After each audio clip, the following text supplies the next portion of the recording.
kelompok 2 akan membuat praktek larutan asam dan basa. Nama saya Tarina Siti Dalika. Saya Anissa Ramadhani. Nama saya Nurmaya Dani. Nama saya Devira Putri. Nama saya Lucinur Muharyani. Nama saya M. Nova Syabana. Nama saya TM Noval. Nama saya Araya. Tujuan dari melakukan percobaan asam dan basa, yang pertama, membuat indikator asam basa dari ekstrak bahan alam. Yang kedua, menentukan sifat larutan dengan penambahan indikator alami. Yang ketiga, mengetahui perubahan warna yang terjadi setelah penambahan indikator alami. Adapun rumusan masalah, yang pertama, apa sifat dari larutan cuka, kapur sirih, air jeruk, sabun cuci, soda, air garam?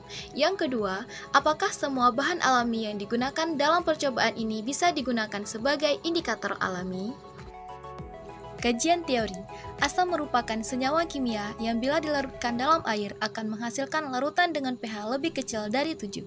Basa merupakan zat-zat yang dapat menetralkan asam. Basa bisa menghasilkan ion atau OH- bermuatan negatif. Indikator alami merupakan bahan-bahan alam yang dapat berubah warnanya dalam larutan asam, basa, dan netral.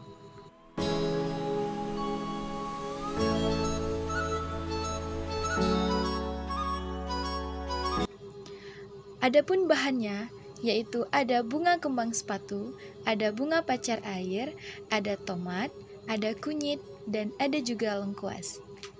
Ada air soda, ada air cuka, ada garam, ada jeruk nipis, ada sabun cuci, dan jangan lupa ada sari pandan dan juga air kapur.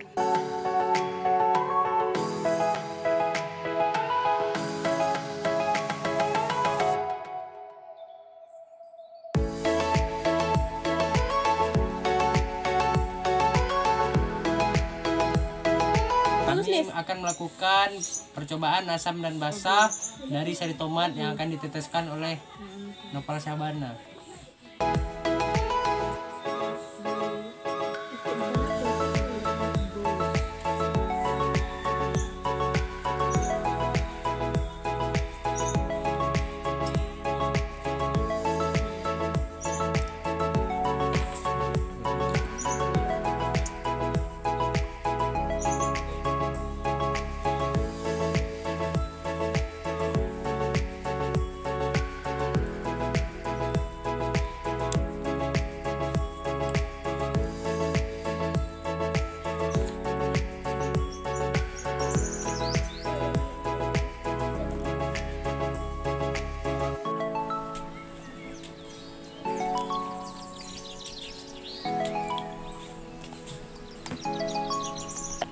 Dari hasil percobaan tadi bahwa air garam itu asam dan air cuka ini asam, dan air jeruk nipis ini asam, air dari sabun ini basah, air dari baking soda itu asam, dan air kapur ini basah. Kami akan melakukan percobaan larutan asam dan basa dari kunyit yang dilakukan oleh Araya.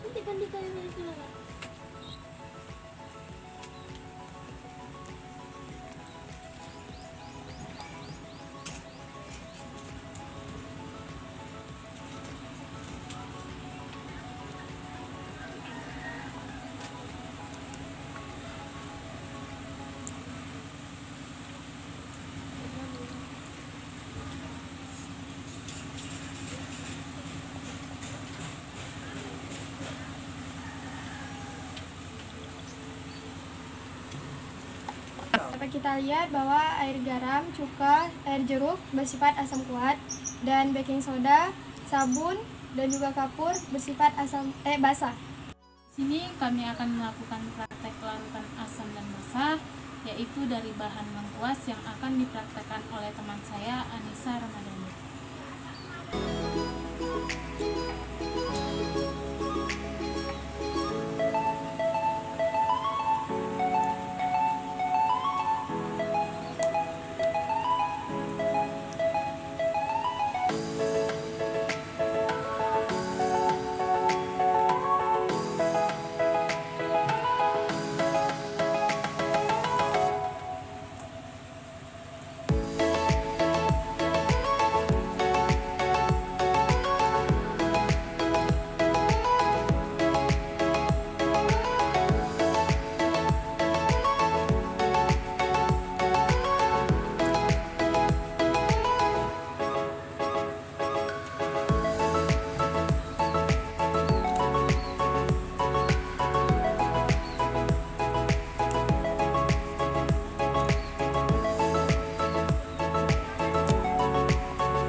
dapat kita lihat perubahannya pada larutan garam, larutan cuka, larutan air jeruk bersifat asam kuat, pada larutan baking soda bersifat asam lemah, pada air sabun bersifat netral, dan pada kapur bersifat basah.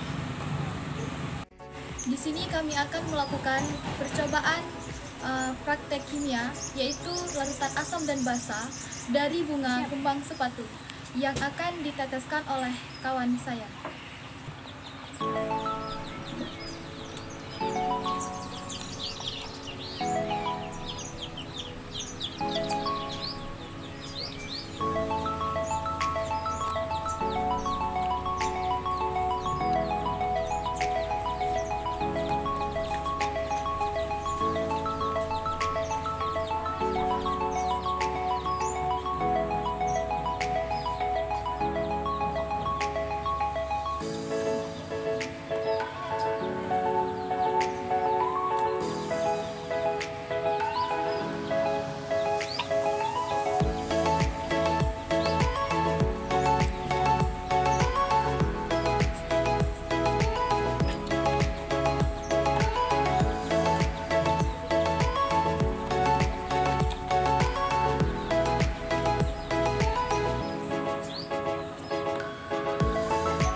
Baiklah, dari hasil percobaan yang telah kita lakukan dapat dilihat sendiri bahwa dari larutan garam, yaitu dia bersifat basa lemah, dan dari air cuka dia bersifat basa lemah, dan dari hasil dari air jeruk dia bersifat basa kuat, dan dari baking soda dia bersifat asam lemah, dan dari air sabun dia bersifat netral, dan dari air kapur dia bersifat netral. Ini kami akan melakukan percobaan larutan asam dan basa dengan sari pandan yang dilakukan oleh M. Nopal Syabana.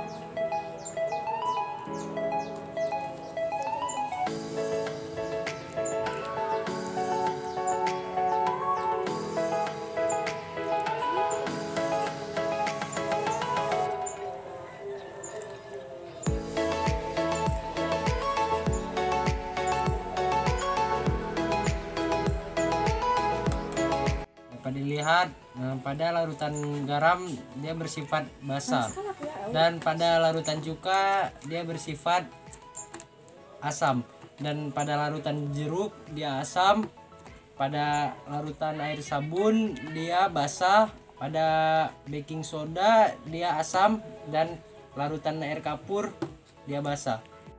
Di sini kami akan melakukan percobaan larutan asam dan basa dari bunga pacar air yang akan diteteskan oleh Nurmaya Dani.